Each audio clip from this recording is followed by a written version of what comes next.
Hello, and welcome to the Kaizen Academy podcast. I'm Justin, and I'm here with my co-host Cao. Hello. Cao, I've started using Twitter recently. Oh, what the heck? This is new. Yeah, Yo, you haven't? It's not like you returned, right? This is brand new, first no, time. this is brand new to me. This is That's brand new right. to me, and the reason being is because there's a lot of like machine learning like researchers, so like people in my field, Yeah. and they all use Twitter for some reason. For some reason, like all like tech scientists, they just use Twitter as their main social media. And I'm Interesting. just trying to like get a feel for the field Yeah. um, through osmosis, right? Like see, like just start from a few people that I know alike and Yeah. see who they interact with and see what those like social circles talk about. And I'm just hoping through just reading their chat that I get a bigger idea of what the field in general looks like. Because I feel like that's Yeah. something that you kind of miss or like that you don't really learn in school, right? What's like the meta of the current of your industry in the current moment. It's something that's very hard to figure out because even if you talk to people within your own company, they know the conversations that are happening in a very localized way, I guess. But Yeah. I feel like Twitter is a really good way to see what the overall field is talking about. Oh, that's interesting. Like understanding the meta has always been like such an adult, like a very new adult thing that I've had to learn. Like, where are things going? Like making sure that you understand like what the information you're being fed is not extremely biased by these few sources, right? Sometimes I remember like when I was a lot younger, I'd listen to a couple of professors, think what they say is gospel, and then you go out into the industry and it's like completely different. Go into a company, it's completely no. That's really interesting, right? That's the power of social media, man. Bringing Power everyone of together. social media. So we'll see how it goes. So far it's nice, but I have, as with all social medias, Yeah. I'm finding myself getting a little bit addicted to it. It's like Really? got a free moment, just open up Twitter, like procrastinate, just keep Man. scrolling, even though I've already seen all of these tweets. Yeah. It's the danger. It's the danger of it. Do you only But follow the data scientist right now, or is your account like just a mixed use account? for the most part, it's just for professional stuff, I guess. Oh wow, a So professional Twitter account. yeah, a professional Twitter account. So just in general, people like researchers in my field, but also like in, I guess maybe adjacent areas that I'm interested in. So like I follow a few like COVID researchers just to see like what the scientific discourse is like on that. I follow just a few self-help gurus as well. That one's a bit different, I guess, but Yeah. I like the quotes that they post on there. It makes me Yeah. feel inspired a little bit. And then I follow like two friends. I've got two friends that I follow, just because we were on Discord You made the account. when I made the account. So I just followed them, but primarily for work. Well, and compared to mine, legit, the dumbest things you'll see retweeted, man. Just like such silly things on my account. I do not use that for. I'm on the other end of the spectrum. Like zero professional utility in my Twitter account. It's been a vice, just like Instagram, but it's not as bad. It's not as bad as Instagram, I find. Okay. Well, so what do you use Twitter for? Like, who are the types of people you follow? Like mostly what? friends or like I feel I don't like nowadays news, man. I think News? news is so you can get the sources there very like quick and easy, and you can also get opinions on that very quick and easy. And I think people on Twitter are a bit more chemically balanced than they might be on Facebook, right? I feel like I'll stay up to date on Facebook, and it's like, oh, I'll read some news articles, and then you jump into the comments, and you're like, holy hell, what is this? Always the wildest people on Facebook, man. It's like the comments are the worst. But Twitter, I feel like there's a bit more level-headed people and like more level-headed opinions, and like you said, it's like a lot of times, like say a certain event might be skewed out of proportion, might be biased in the eye of the public, and then you get more real or you get more candid opinions, candid conversations around those situations, and you can kind of build a better overall picture of certain situations with Twitter, just because everyone's on it, I guess. I can see Yeah, that. so I can see that. news mostly, and then just like a whole bunch of, I wouldn't say memes. I feel like the word memes is like slowly, it's showing my age. Every time I say the word memes, man, I feel like I'm so Yeah. old, man. I don't think kids use that anymore, but yeah, just dumb, silly jokes always on Twitter as well. It's very funny. Oh, well, I guess another one that like I've started using a lot more recently, and I think this one's a bit unhealthy as well, is LinkedIn. I just constantly Oh, check LinkedIn now. I don't know what it is. I got Like that too. Yeah. they've done something to like update the interface or something, man, because it is addictive now. It's And yeah, it's a good platform. It's like a solid app as well. Like it's not a trash app. I like using it, you know, UI UX wise. I'm enjoying myself. And like the I feel algorithm's like not too bad. it's tapping into like kind of the old use case of Facebook as well, which is like keeping up with what your friends are doing. Oh yeah. And this is like professionally as well. So like you see like, oh yeah, like so and so started a new job, or like I don't Yeah. know, like some guy I met at uni started posting like inspirational like blog posts on Yeah. LinkedIn. Yeah. That's cool, I guess. But I don't know how much utility I get out of this one, to be honest. I think Twitter, I've been getting like a real amount of utility. Yeah. LinkedIn, I feel like I've just been procrastinating on it, man. Yeah, I think having a good profile is good. Okay, you're on the map, and you know what you've done is documented and accessible. It's like one step away from having your own website almost, right? But that's a bit more like heavy duty. But I think it was crazy that I had that moment because usually at late at night when I'm feeling weak and I don't have good self control, I will hop onto like say Instagram, or I'll find Instagram or like Twitter just to scroll through. And like because I deleted Twitter and Instagram off of it, I did the same. I had the same habit, but I jumped onto LinkedIn instead. On And LinkedIn instead. I was like, "What have I become, bro? I'm a fiend. I'm a fiend for this." I just need something. Yeah. And in that moment, I was like, "Yep, LinkedIn is just as dangerous as the other social medias for me, man." I remember Brian. Remember Brian saying something like he was like, "It's toxic positivity" or something like that. Toxic positivity. I can see that. I see what he means, man. It's like Yeah. sometimes like I guess the vibe, like I guess initially, like I quite enjoyed that. It's like, oh yeah, like they tell some story, and then it's like, and then at the end, it's like some like well-meaning message. But after a while, of like you read too many of them, and then it starts feeling like disingenuous. Yeah. 100%. It still feels like you just kind of, you just kind of still looking for likes.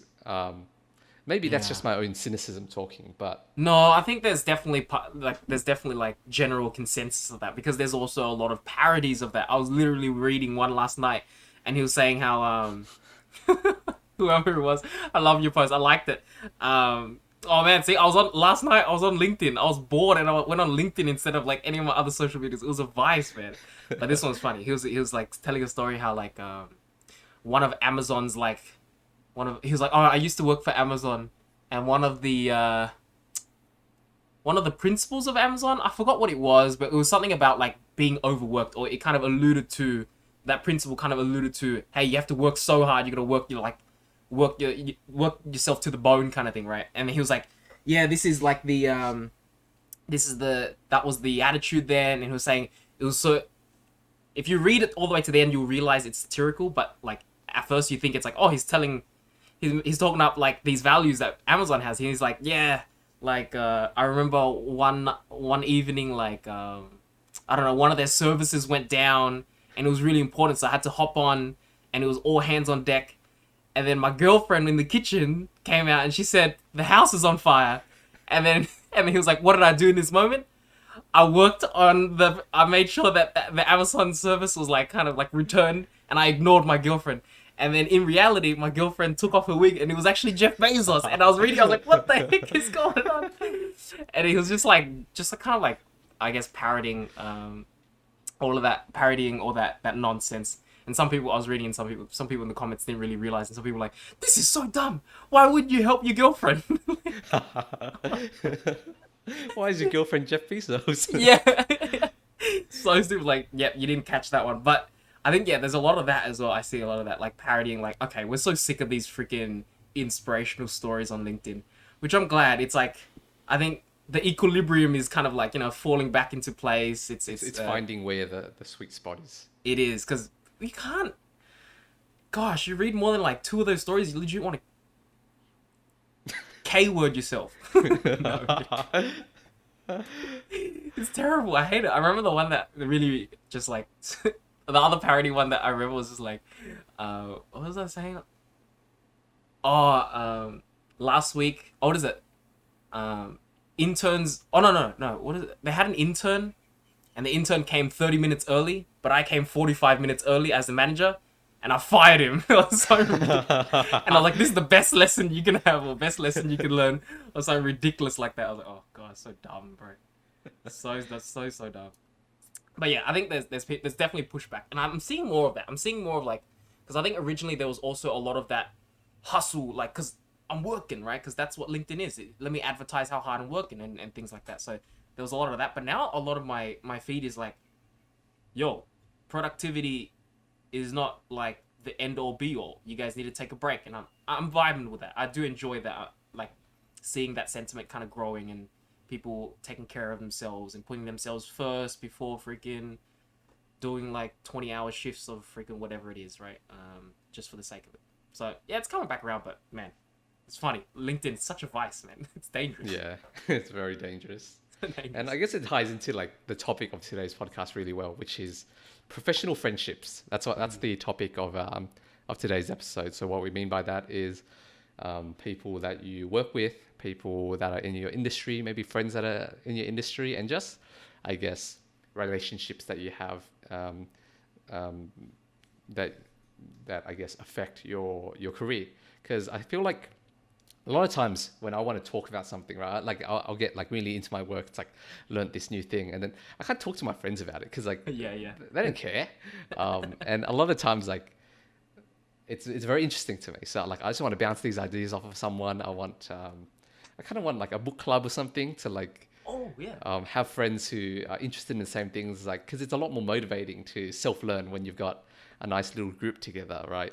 Yeah. So I feel like that's one big reason why I feel like it's good to think about professional friendships, but also work is just so much more fun when you have friends around. It's insane how big of a difference the being on good terms with people that you're working with makes to just how much you enjoy going to work. Definitely. I think a lot of places.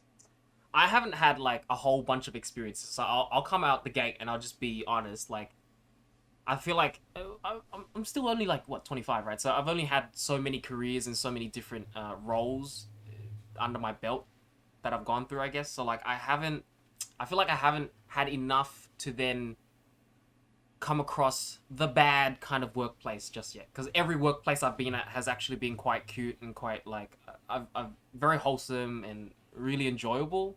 So I guess I'm gonna be speaking just like a heads up. I'm gonna be speaking very highly of many of my friends and all of my colleagues. The best workplaces, Yeah, I'll just every single time. and And let that's me what just you do a want. plug, bro. Cisco's been rated #1 place to work at. Ooh, 2021, number one 20 place to work. second year in a row or something like that. Hey, I need to make sure I Jeez. shield that out, bro. I need to shield that out. Yeah. Hey man, if they treat you well, you got to tell people about it. Exactly. Hey, that's where it's at, guys. Make sure you're treated well. Know your worth. And I think that's one thing that I've come to realize as well is that I feel like before I started working, I had a lot of cynicism in that work's work. Like you're not gonna like it. It's something you have to do. There's no difference between working here or there. No, no. There's such a big difference.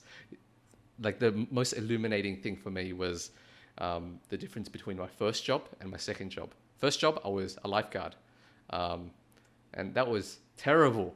Right, I hated that job so much, and basically, all I would do is I come in the winter.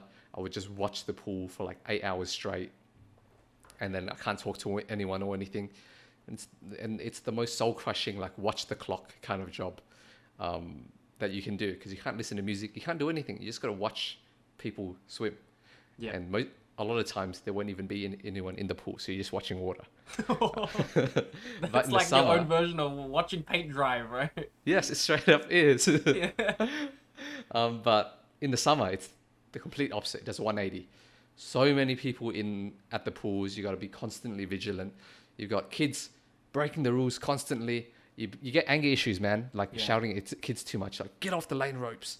No bombing. Blah blah blah. This blah blah blah. That you got to kick people out, and of course they'll be very aggressive. So I did not like that job. And then second job I had, I was an intern at Transport for New South Wales, and oh my goodness, so fun. I legitimately enjoyed coming into work like every single day. I had three intern friends, sorry. One of them worked on a different floor. But these three people, I just loved hanging out with them every day. Every day I would come in the mornings, we would like talk about where we're going to go get lunch today. Yeah. We would go downstairs, get a coffee, come back up, we'll do our work and then head out for lunch and then come back. And then just like in the afternoons, a bit more chill, we would like do a bit of work, or maybe we'll just like just chat and stuff. Yeah. And it was honestly so fun. The people were like super nice. Being government, I don't know, it's kind of chill as well, right? I'm gonna be real. Government jobs, you hear That's about reality. it a lot, and That's reality. it's the truth. They're so chill. If you want work-life balance, government is a very good place to Tech go. or government, it's like go into tech, they'll take care of you, or hopefully, or in some situations, I guess. I think tech, it's like they take care of you, but You're it's working not. But you're still working pretty hard, I think. high pressure. But it's like you still got to deliver like pretty quickly, pretty fast pace. Government's it's very chill. It's like, oh yeah, gets done when it gets done. And I guess that's why like a lot of our government projects take forever. Like the light rail just took years. Yeah. Paddy's but punching the air right now listening to this, bro. No shade, Paddy, no shade. That's a reality, bro.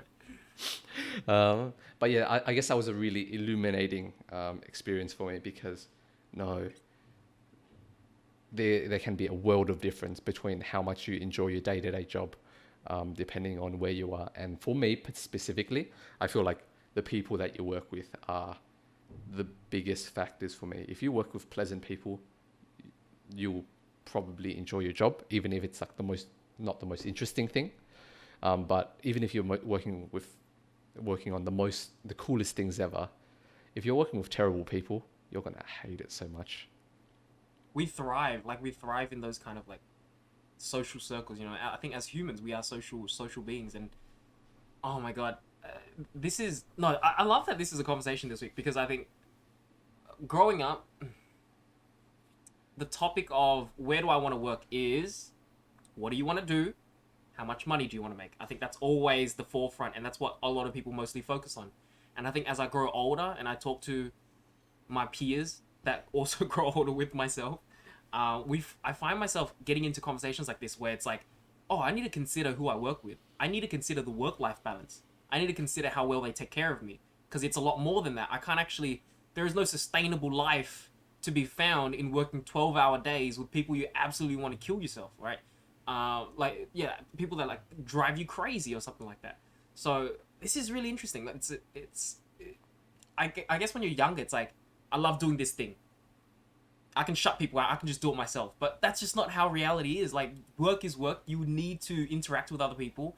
And if the people you interact with absolutely suck, you're going to dread it, man. Like, it won't last. And I think the things that we're all thinking about around this age, we're thinking about kind of long-term career decisions, right? We're making our long-term career decisions. And we need to make more sustainable choices in terms of where am I going to stay? Where am I going to end up? Where should I jump to?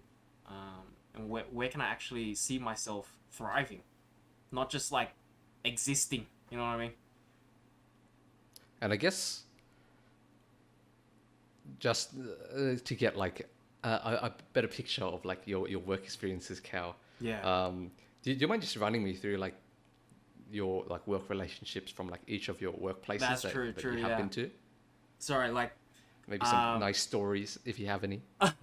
So I guess it started as straight out the gate, I was a tutor at Peak, and I still am. Oh my gosh, I'm still here. And honestly, even like 7 years in, I absolutely love the people at Peak, and I think that has definitely been one of the godsends of, oh my god, I found the first place I worked at.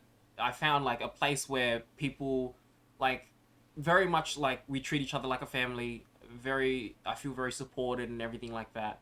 I feel like I'm taken care of, and all of that good stuff, right? And even like, I guess before I knew that I would continue teaching when I would work full time, I thought I would just kind of stop teaching and then transition into full time working.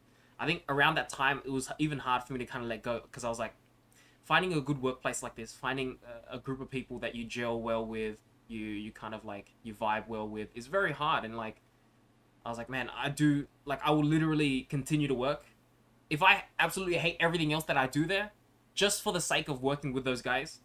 I would, right? And that was kind of the rationale. And luckily for me, I also enjoy teaching, so it's not like, oh my god, I hate my time there. It's like I've been very like blessed to kind of like fall into that situation. But I guess that's a bit more niche, just because I was a tutor. Oh no, I was a student at Peak, right?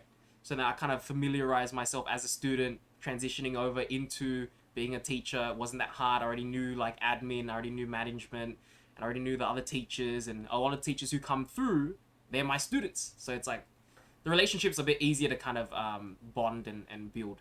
But after that, my first like engineering role was at a startup, of a tiny startup, right? And yeah, this is definitely a perfect case study of the thing you might do could be so grueling and so rough, and just like I mean, at a startup, that's the thing, right? At a startup, you understand like you got to wear many hats, as we were saying before. You got to wear a lot of hats, and things can get really rough. You know, a lot of investors can pull out, especially because I was doing this like just on the verge of like COVID hitting, and you could see the stress in my CEO, and see the stress in all of the upper management and stuff like that. So it was really rough. But I had one other intern, and shout outs to Gloria, if she's, I don't know if she'd stumble across this, but Gloria is straight up the G, because I think being the first intern I've ever done, it was like the first engineering role I've ever done. I did not know how to do anything. Onboarding was so hard, and I guess there was so much pride that I didn't want to ask. Like, it's so hard. There's a difference between asking a friend and asking a manager. You know what I mean, man? It's like they always say there are no dumb questions. I don't like that. I think there are dumb questions, right? I think there are dumb questions. It's just certain people are more tolerable of dumb questions, and I think my friends are more tolerable of my dumb questions than my manager might be. So I always like bounce. I was so glad that she was there, just to kind of like guide me, and because I was an electrical engineer, had no experience in the comp sci world. She was a computer science background, so that was really fun. I only had one intern though, which was and just on that as well, is that like, no matter what, asking a question of a peer is so much easier than asking your manager a question, right? Because even if you believe your manager, you won't get in trouble, your manager is like perfectly happy to help you, there's still a subconscious thing of, oh, they might think less of me, because I'm asking this question. So having peer relationships is one of the most fun things, I think, of working in like a professional setting, right? Like internship programs or graduate programs, I think are like an amazing thing that the corporate world has come up with, because it's like taking you on another baby step into like the real world, right? You have your primary school, high school, and then like you get more and more freedom. You get uni, it's like, okay, you have more freedom, but you still have a cohort, and they kind of carry that idea of a cohort into the working world. So it's not as stark of a transition, because you still have people that you can bounce ideas off of. There's people that you can grow together with, and it's really fun. It's so fun. That's one thing that I'm quite jealous of, Cal. I think I've mentioned before, but my first full-time role was just a regular full-time role, so I didn't have like a graduate cohort that I can just like mess around with. And I remember Brian mentioning this to me, and so my first startup, I only had one other intern, right? And so I was like, might not be like cool, whatever, but we vibed very quickly. And I think there's the other side of it, where it's like I only had one other intern to confide within. We became very close during that period, because we had to have each other's back, or else we wouldn't survive, or else the CEO would come through and absolutely roast us for like taking down a service because we don't know how to code properly just yet.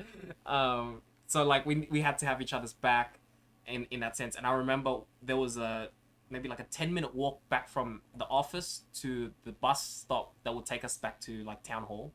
And that 10-minute walk every day that we would take, whenever we would take it, and it's just like a therapy session. I'm just like unloading all of the stresses of that day. And I was like, this is, I'm thank the Lord I have you, right? It's like, or else I would not make it through the week, because it's been so stressful. But I have someone to kind of like, work through all of the struggles with, and it's made it so much easier.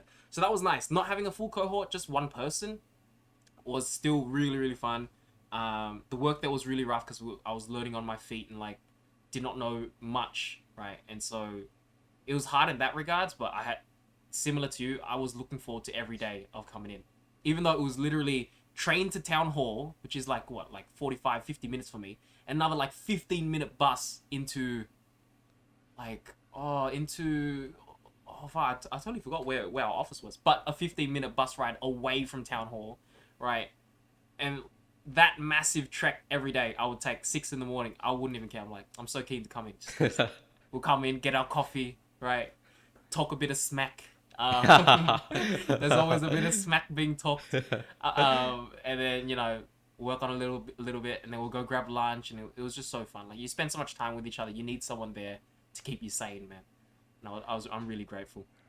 Oh, another thing is, well, coffee culture when you start working. It gets everyone. It gets everyone, no matter what. I was not a coffee drinker before I started working. I was like, caffeine. I just drink drink my energy drinks, right? Sure. I've become more of a connoisseur now because the group coffee like trips that you do every morning are amazing, right? You can just chill out for 15 minutes. You go, you chit chat, go to your favorite coffee place. People start recognizing you because you go there every day. Oh, And you have the usual. It's a nice experience. Give me the usual, right? Oh yeah, I feel so special when they do that as well. I love that. Baristas, Yeah. when you guys do that, I love that, man. Far out. Keep doing it. Keep doing it. Yeah, yeah. Even That if I customer feel like service, love it. something different that day, I don't care because they Ask me if I remember want the the usual. usual. Yeah. I And feel I'm so like, cool, man. yeah, I'm in the like, club. yes, exactly. Yeah.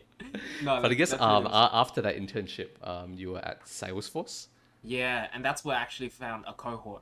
And once again, I don't know, man. I feel like sometimes I overstep how excited I get with my friends, and I'm always telling them because we've all moved on, right? Pretty much all of us, except for like a few who kind of like found some roles internally and moved internally. But most of us have all moved on to new roles, and like we're not going to be together as grads because I mean that was the thought. Like we had an intern cohort. We'll do the intern. We'll come back next year, and we'll be the grad cohort, right? That didn't really turn out the way that we wanted it, but my gosh, I'm always telling them how much I love them. I'm like, I love you guys so much. Don't ever forget me. And then sometimes I'm like, Cal, you gotta rein it back in. This is too much. They're gonna hate you because of this.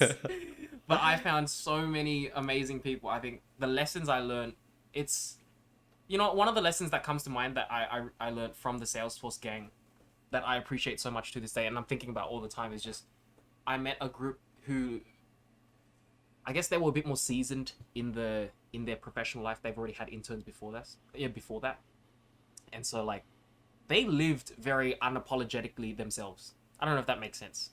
They were very much themselves and not afraid to be themselves and very out there, and it made it very easy for me to kind of like feel a part of the group. You know what I mean? Whereas I was a bit shy and I was a bit like kind of, ooh, are these guys gonna like me? They were so like, this is me. You know, like putting themselves out there just so that, you know, we could all bond and everything like that. And I've learned so much of that, and I see myself carry so much of what they've taught me into my new role, right?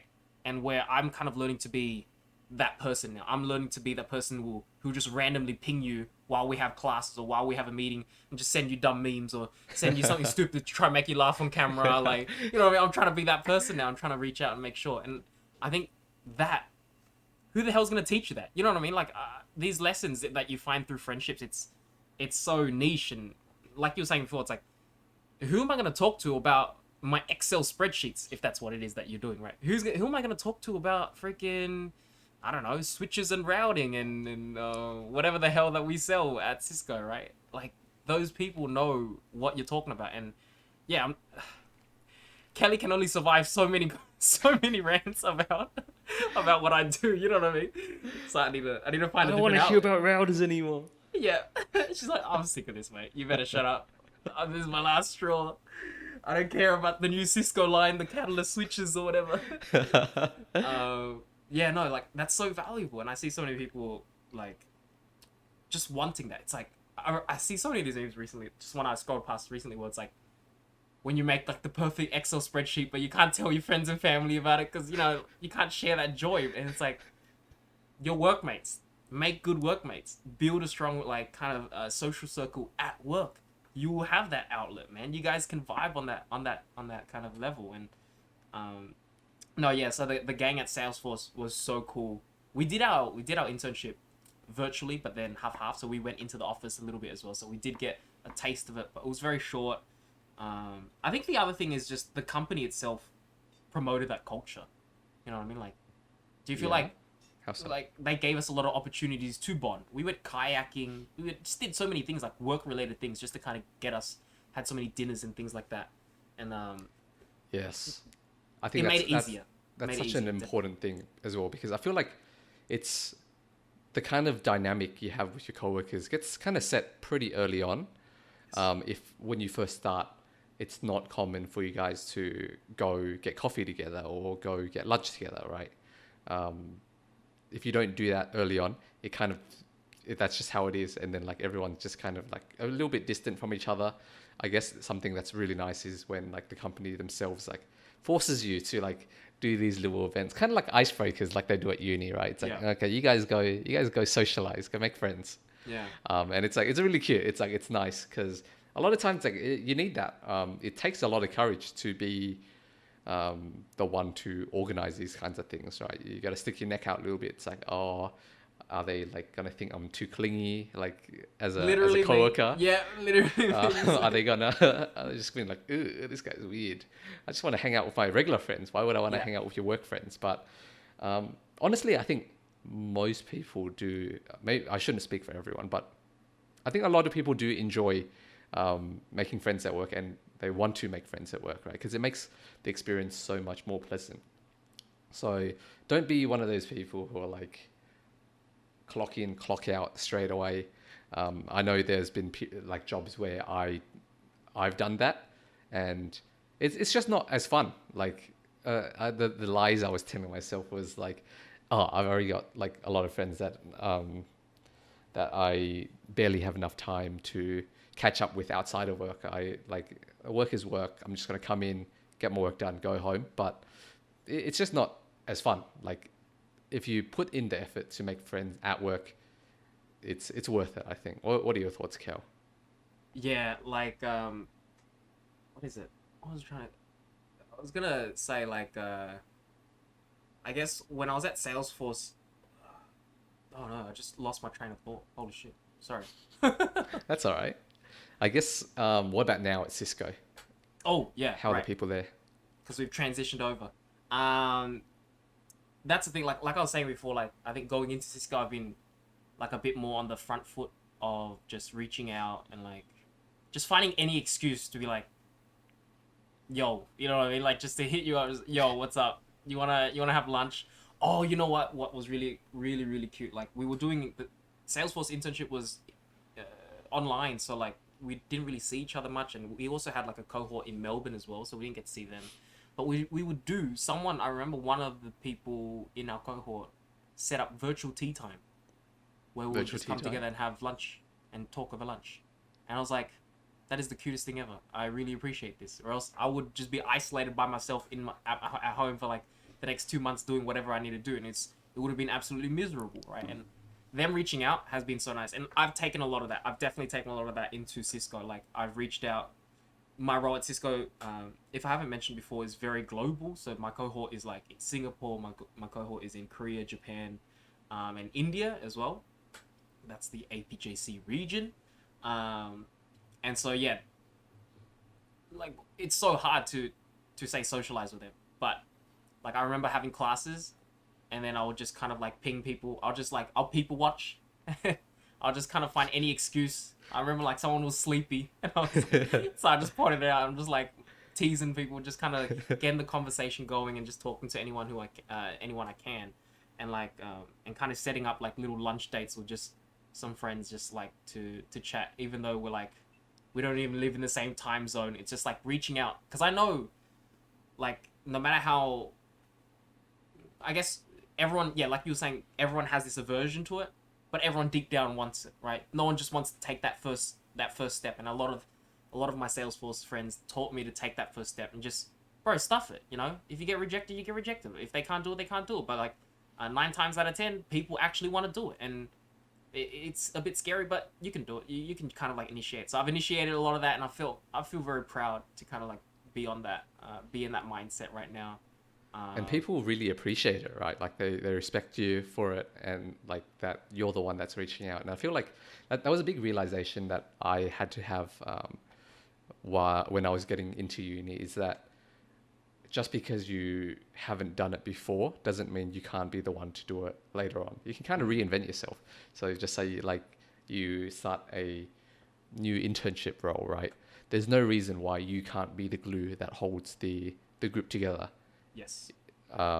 You can be the one that organizes all of these events, that puts in the effort, and people really appreciate that. Yeah, and you'll find a lot of times it's not that you're going to be carrying everyone on the backs. You just need to do that first bit, and people will start to follow, right? Kind of everyone will just see that you've put yourself out there, you've made yourself vulnerable, you are kind of open for that, and things will just start to kind of like get going after that, like autonomously almost, right? The thing at Cisco right now is we actually have a book club. We just set up a book club last week, so we're just gonna Oh, read that's books awesome. and come together on Fridays and talk about the books. And really, it's just an excuse so that I can see them and like just have drinks on a Friday night and like talk to them, right? Just because I miss my gang. uh, that's But yeah, so that's awesome. super cute, super cute. What kind of books are you guys reading? Well, yeah, we decided we are like, oh, you know, what should we read? Self help books or like fictional books. Some of the people on the team they've been assigned books by their managers to kind of read about the Okay. sales process. So we're thinking like maybe starting with a book like that that's like required, and then we'll move into. I think the next one was the Barefoot Investor. Oh The yeah, Barefoot that's something that Investor. yeah, we're like a lot of them are very like oh we're adults now. We got to make sure we know Yeah. what we're doing. Very responsible individuals. Like hey, let's learn how to like invest our money properly, or let's make sure that we're making the most of this salary. And that's um, that's the great thing about like work friends as well, I think, or like professional friends, right? Is that often they're interested in the same things that you are, right? Even if finances traditionally aren't like related to your role itself. It's just like the type of people that you work with, um, because of like the company's looking for this a particular culture fit. There's a good chance that there's topics that they're interested in, that you are as well, that maybe your regular friends aren't particularly interested in talking about. The Barefoot Investor, right? yeah. Your regular friends might not be interested in getting together every Friday night to read a book. Exactly. Yeah. No, for sure. You know what? Like, or what I was trying. I think the train of thought has gone all the way around and it's come back. It's hit me in the head. What I was gonna say before was like, I think the reason why I'm so overly now that I'm so overly like oh I love you guys so much. Who are my coworkers? I love you. I love you. I love you. Like I love everyone, right? But I think that might be me compensating for the lack of friendships I built at uni. Would that be Okay. Interesting. Please go. Please keep because going. a lot of what we were saying it's very much like say you were speaking on your experience at uni, right? Like starting up uh like or just kind of joining socials and clubs and things like that and reaching out and not being the person just rock up to uni and just go home after kind of thing, right? I was that person to just rock up and go home and just stay within my friend circle and I didn't really expand beyond that. So towards the end I did, and so now I also have like another flavor of friend groups of just electrical engineers, right? That I absolutely love so much as well. Shout outs to the electrical engineer boys, right? Um, but yeah, I don't know. Maybe I'm like overcompensating. I'm like I realized I was stagnant for too long. You know what I mean? I need to start making more friends. And it's the more the merrier, man. We are like I said, we are social beings, man. How the hell do you expect to thrive on your own? You need other people, and it just yeah, it's made my life so much better. So yeah, at Cisco, we have that book club set up. What else do we have? Oh, everything's in COVID right now, so it's really hard to kind of reach out. But once in a while, we'll hop on and play some games. That's what, like I mentioned last time, we're still playing games, right? But yeah, no, I think that's the general gist of my journey through all of my previous roles and all of the friends that I've made, and like it's not a it's and also look, I'm gonna hope that they're not like limited friendships, right? I'm gonna hope that Mm. I can still stay in touch with Gloria from the startup ages ago, even though I quit like a bajillion years ago, right? And I think that's something that look, I can't say it is a fact that you'll keep in touch with all your friends, but I'm gonna make an effort. I'm gonna be a testament to the fact that you can, right? And I'm gonna make sure that when things are lifted, I'm gonna reach out and kind of hit these people up again just to make sure we're in touch. But yeah, I think you make lifelong friends, man. Like I'm hearing that a lot when I joined Cisco, just because like they want to tell you how great the company is. You make lifelong friends, but there is a reality in it. I know it's a bit cheesy, it's a bit corny, but there's a reality in it, man. For sure. And like, I think that's a very interesting discussion to have about like the longevity of like work friendships and how to think about that. So we'll get into that in a second. I'll just run through my work experiences as Oh well. yeah, yes please. So first job, lifeguarding. People were pretty cool there, but I think we didn't really interact much at work, right? Because you're just standing there and watching the pool. You can't go chit chat with the other lifeguards. You get in trouble for that. So I feel like we didn't really build like super close friendships because of that. But everyone was generally pretty cool. You had pretty varied age groups. So there was that as well. That was a bit of a divide. But my first overseas trip actually was with friends from that job. I went Japan with them, and it was bad. But I would say like friends from there, I don't really keep in contact with that much.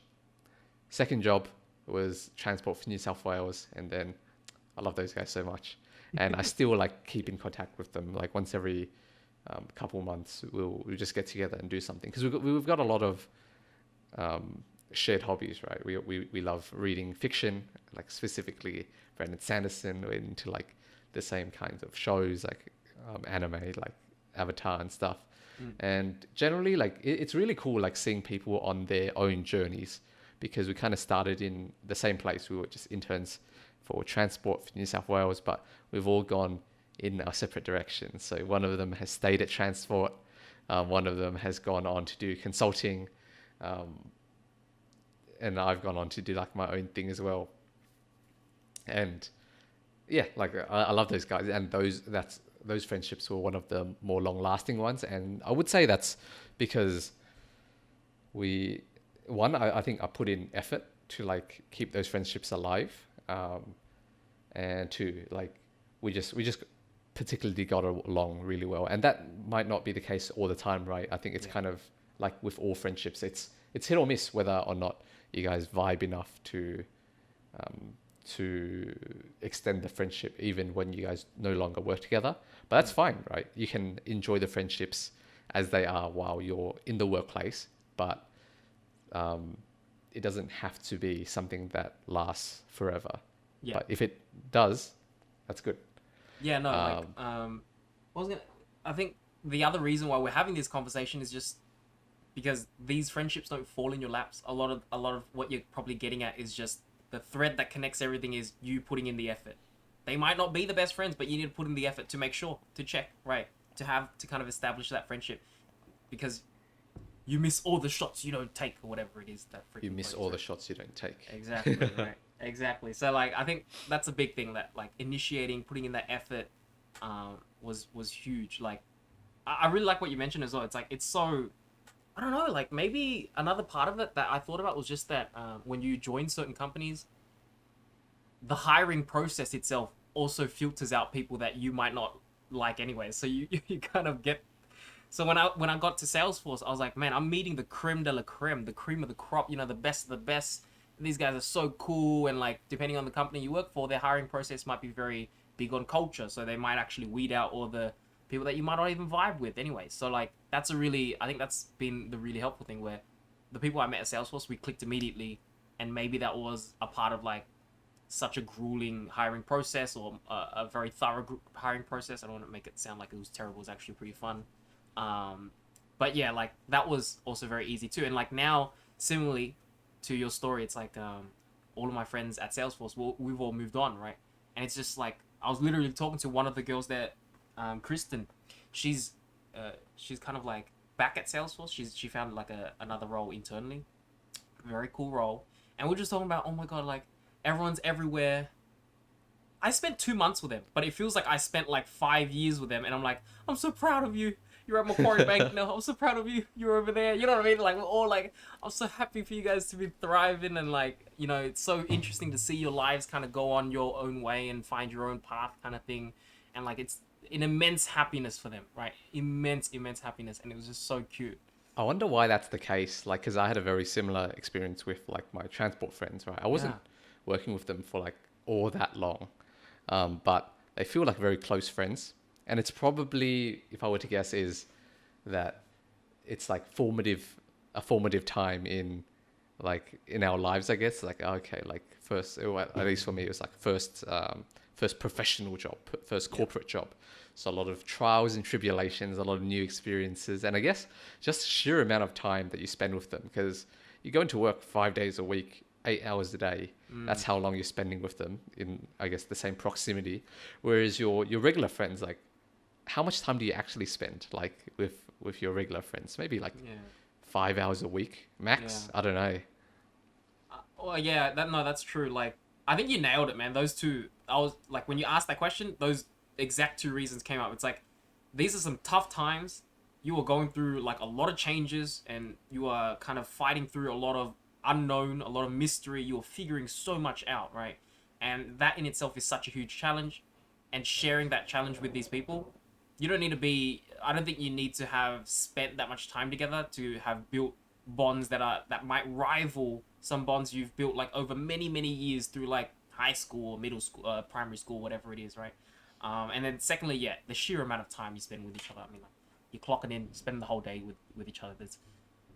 I remember like there is this sentiment of just your work friends are just they're in this weird social limbo of like, like, I don't technically know them really well, but I technically know them really well. It's like weird. It's like we're work friends, we're acquaintances, but then we've shared like some weird secrets, like really deep secrets at the same time. And it's interesting, the dynamic of your workplace friendships, man. It's different. It's very different, because they don't feel like regular friends as well. There's like, in some ways, there's still a bit of a distance that you keep with them, right? There's like things that you just don't really talk about,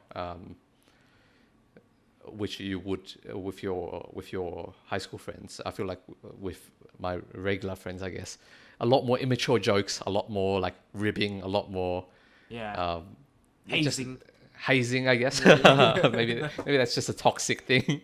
but true. But with work friends, it's always positivity. It's very much a very positivity focused experience, which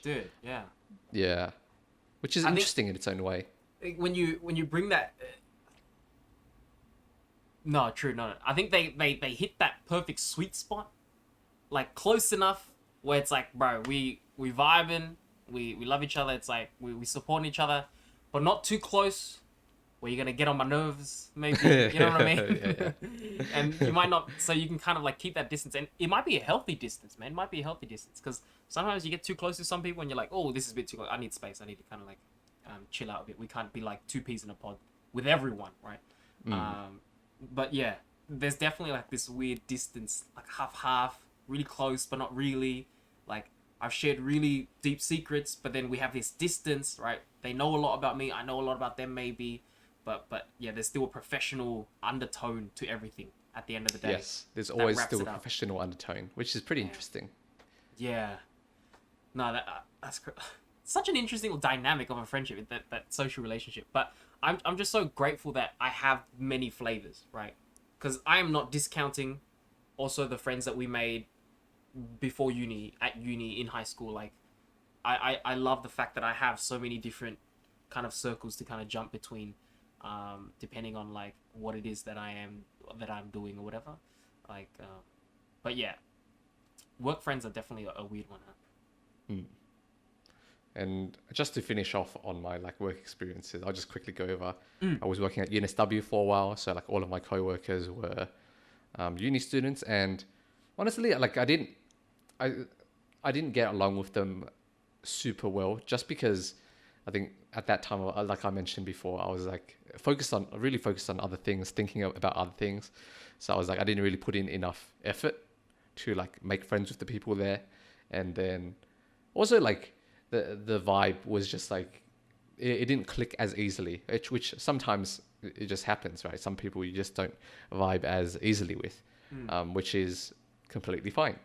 And then now at my current workplace, HelloFresh, I feel like I haven't put in enough effort into making friends. One, because it's a lot more intimidating because there's no cohort like Yeah. as with my other experiences, right? It's like, okay, these people are all adults. You have people um, in their mid 20s, late 20s, like, and everyone's a proper adult. I don't feel like an adult. Yeah, I still feel like a child too, man. Yeah, to be honest. But and also I forgot how to socialize. I think that was a big one.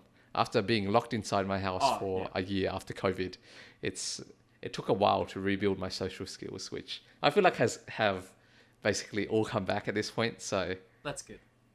so we'll see how that goes. But key point is put in the effort to make friends with people at work. Yeah. I guess the role is also important. Like with what I've gone through, I've gotten a lot of cohorts to kind of just sink myself into, very much like school, and how easy it was to kind of make friends then, or just made it that bit easier. Everyone's on the same page, everyone's going through the same thing. So I'm going through a program myself, so it makes it a little bit easier. But at the end of the day, yeah, you still need to put in that effort, man. Like, just to kind of set things up. And I think before, if you asked like me 1 year ago about these things, I feel like I would be so much more cynical. And that's what, like, coming back to why I love my Salesforce guys so much. They kind of like cracked me open in terms of that cynicism. They're like, all right, not everything's cringe, okay? You're not the cool guy, okay? Please, like, please humble yourself. Like, we're just here for a good time. Relax. Yeah, exactly, right? And I think when I was a lot younger, or when I was a bit younger, that kind of mentality really holds you back. Because I mean, we're talking about just the fun side of having these kind of friendships. There is very much like a productive side, a utility side to everything as well, right? That comes with the territory of friends at work and everything like that. I think I just want to speak on like one of the experiences that I've kind of just passed on, or kind of heard about, I guess, at Cisco recently, was just that, like, we've been talking to a lot of executives, right? On myself and the rest of the cohort, and that's one of the activities to kind of like get to know more and more people and how the company works, just because Cisco is such a large company. And I think something that I heard from one of the execs, one of the managers, was just that people who thrive at Cisco, because Cisco is such a large conglomerate acquisition type company, you can't actually get things done if you don't know the right people, even just in Cisco. And so a lot of people who thrive, who do well, are the people who simply know where to go when they need certain things, right? And so the hardest part of actually kind of being at Cisco, a lot of them say this, it's like you're drinking from a fire hydrant, because the company is so large, it's so complex, so many subsidiaries, so many acquisitions, so many different architectures. Who do you ping when you need certain things, right? If you don't know, if you haven't actually kind of established yourself like a network within the company, then you'll be struggling. Things that would take 2 weeks, or sorry, things that would take like a day or two could take 2 weeks, because you don't know who to reach out to, right? And you have that limited scope. And so I thought that was just so important. And it's not that, I don't want to make that the forefront of the conversation, because it's like, I'm not making friendships just for the sake of like leveraging those friendships to close deals, or to get things done or something like that. I think it has to be, you're having fun. That needs to be the first thing. You need to be having a good time, but there is so much more like of a benefit beyond that, just to make sure that you've planted your roots in the company. People know who you are, you know who the other people are, especially in bigger and bigger companies. That becomes increasingly difficult. It's not like a small team. Oh yeah, I know who to reach. It's like, no, which department are you looking at? You know what I mean? Like, or which region do I need to reach out to? Do I need to reach out to people in Melbourne or something like that? That's kind of like a really interesting insight that I found. 100%. Yeah, and I guess like another like piece of it in terms of utility is that making friends at work is in your like current workplace is a very good way for networking, right? Again, like I feel like we've touched on this before, but I think reframing the idea of networking in terms of making friends is a lot healthier and a lot more fun of a way to think about things, because like we were just saying, if you just made a bunch of friends in your intern cohort, they've gone on to like a whole bunch of other companies, you've just kind of spread your network, right? And yeah, like making friends at your current company is, I think, a good way. Like every time you go to a new company, making friends there, it's a good way to build up your professional network. Yeah. Over the years. Do you know what's crazy? Like back when I was at Salesforce, when we finished the internship, because it was very short, we spent like the next few months like looking for jobs and stuff like that, just because we were like, oh, you need to make sure, I don't know, if they don't convert us, we have like a backup, right? And during that time, a lot of like a majority of my friends or like that cohort, we were just sharing jobs around, right? And I guess this is the little flex, but being at Salesforce is a huge like name brand stamp on your LinkedIn page. So a lot of them were being reached out to by companies, and they were like, because they couldn't take those roles, they're like, oh wait, I know someone in an exact same position. Let me share this role around, right? Yo, that's nice. I didn't even think about that, but it was something that just kind of fell into my lap, and that's what people try to tell you when they're like, networking is important. It's not that that shouldn't be your forefront. It's like, I love these guys as people, right? But there is so much more to it and there's always a benefit to it. And so yeah, like we were sharing jobs around, hey, I found this listing, or this recruiter reached out to me, and I can't take the role now, but I know you can start, I know you finish uni or something like that. And just that kind of dynamic, right? So many things fall into your lap because of that. And in the same way, I will do the same for them, right? Cisco has new openings or something like that, I will definitely be referring all of the people that I know, or as many people as I know, who obviously are qualified, because I understand they are, right? But yeah, I think that was just a really interesting, like, that was my first taste of, it's not nepotism, okay? I don't want to say nepotism, it's not nepotism, but you know what I mean, like, just actually leveraging your social network to kind of find opportunities, yeah? Because they're not giving me jobs, they're giving me interviews, okay? And vice versa.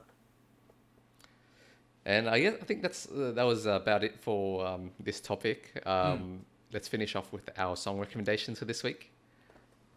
Let me go first, actually. You gotta check this out.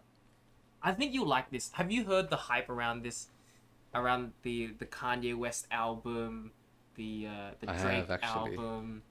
I think you'll enjoy this one. I got you. I got you. Cool. I heard Drake called himself a lesbian. Oh yeah, and honestly, you know what? Just like how I did a rant on movies, I could do a rant on music as well. I'm so opinionated on a lot of these things, but yeah, I think people take it too seriously, man. Is that not a funny line? Is that not a funny line? It's a funny line. Exactly. And people are taking it as if this is like Drake was sitting there like, well, I need to figure out like an amazing bar, and I wrote that I'm a lesbian. No, he's joking, man. Come on, like, you know, like, live a little. You know what I mean? That's what I'm trying to say. Live a little, please. Like, I see so many people ragging on him, but the song that I really, really like, I think there are so many elements of this that, or I actually love Kanye West's whole album. So if anyone, if you, I don't know, if you're like, you know what, I have some time, let me listen to this. Try it out. But it definitely is a bit more hip hoppy, you know, a bit more on that side of things. But the song that I really, really like, and I think you actually might like as well, is It's Come to Life, Kanye West.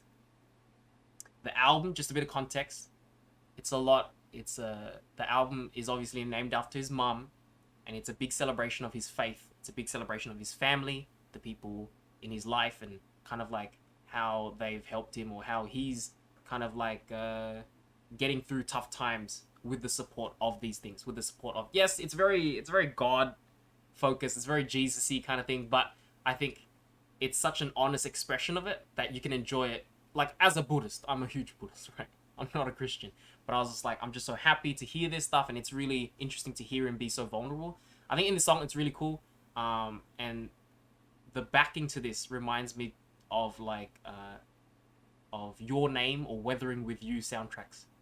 Oh, so that's a really interesting, like, there's just some crazy piano on the tail end that is just straight out of an anime, and someone did an anime edit of it, put this song over Weathering with You and Your Name. They were genius. They were like thinking the same thing, and it's like so viral. It's unbelievable. I think you'll love this song just because of that. And also he's very vulnerable in this. He sings about, I mean, there's one line no, you know what? I won't spoil it for you. I think it's just a vulnerable song that you might enjoy. Okay, I'll check it out. especially the anime edit. I'm interested Yeah, in that no. Oh, no, you know what? I'm gonna send you the animated. It is fire, bro. one. Okay. For my one this week, I put an oldie but a goodie. Grenade by Bruno Mars. Man, I Alright. love Bruno Mars so much. He stayed relevant for a very long time. He's so talented, man. Like in year Unbelievably 8, talented. I was like listening to him, and like in 2021, I'm still listening to him. He's still Right. like releasing bangers. Legit. He don't miss, man. That guy knows how to make a pop song. He just straight up like everyone loves it, and like every song he puts out, I'm like, yep, I'm gonna be singing this at K for the next like 10 years, bro. I'm gonna be like singing my heart out. You know what I mean? Like whether it's Grenade or it's like the most recent one, we're singing all of them, man. Amazing. I love that guy. The reason I started listening to it again actually was because it's the piece I'm currently working on in my singing lessons. Oh, dude. So I've got a pretty deep voice, and I'm very comfortable with like my lower ranges, but my higher ranges are booty. They're like shit. So I'm putting in a conscious effort of trying to work on that weakness. So Grenade, it was a perfect candidate because Is it super high? it's pretty high. It's pretty high, way higher than I'm used to singing. But it's also pretty slow as well. So which makes it nice, like an easy way for me to practice. Very nice.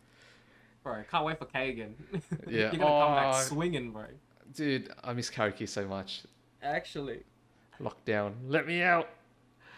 Oh, let me out, but don't let me out, because I'm Yeah. scared I'm scared of COVID. That's true. That's true. Well, thank you everyone for listening to the Kaizen Academy podcast, and we'll see you next time. Catch you later.